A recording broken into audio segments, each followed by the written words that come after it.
ఇన్ని వైద్యాలు ఇవన్నీ ఏం అక్కర్లేదు. ముసలితనం రాకుండా ఉండాలన్నా, పెద్ద పెద్ద జబ్బులు రాకుండా ఉండాలన్నా చైత్ర మాసంలో ఉసిరికాయలు సేకరించుకుని, చైత్రామలకం దాని పేరు కూడా చైత్రామలకం అంటారు. ఆ మొలకాలు తీసుకుని శుభ్రంగా కడిగి తుడిచేసి ఆరబెట్టి, కొంచెం తడిపోయిలా ఆరబెట్టి పట్టు తేనె అది కూడా చైత్ర మాసంలోనే.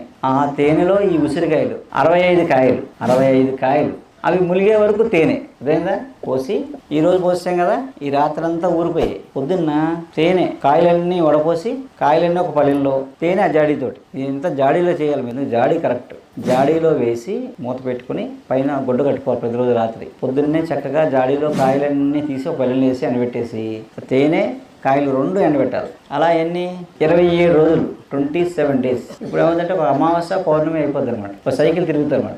వాటిని జాగ్రత్తగా లోపల పెట్టేసుకుని అవి మీకు ఒక 5 సంవత్సరాలు నిలవ ఉంటాయి. ఇంకా పాడవు. 5 ఏళ్ళ వరకు ఎప్పుడైనా వాడుకోవచ్చు. కానీ లెక్క ఏంటంటే ఆ చైత్ర మాసం